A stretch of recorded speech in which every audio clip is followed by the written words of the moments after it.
කිසිම යුවතියකට නොහැකි වූවා වසඟයට ගැනීමට මේ සිත් නම් වූ කළු අශ්වයා.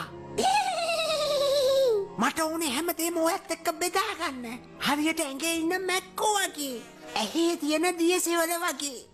පුළුවන්ද මගේම වෙන්න? මං කැමති නෑ. මොද්දක්නේ. ඒකට නම් කැමති. ඒත් බෑ කිව්වනේ. ලැජ්ජාවක් නැද්ද? මගේ ළඟ කොහෙද අනේ ලැජ්ජාව? අයියෝ ඔහොම හිතන්නේ. ප්‍රශ්න මං වාට දුන්නේ අඳුකට. අද හරිම ප්‍රබෝධමත් දවසක්. හරි එහෙනම් මං කියන්නද?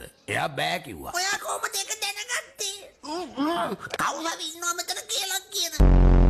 එයාට බඩගිනි වගේ. එහෙනම් කිරි ටිකක් දෙනවා. මං කිරි වලට හරි කැමතියි. ඔයාට නෙවෙයි. එයා කිව්වේ මේ පැටියට. දන්නවද මෙහෙ බේටියට මාත් හොඳ පැටියෙක් තමයි.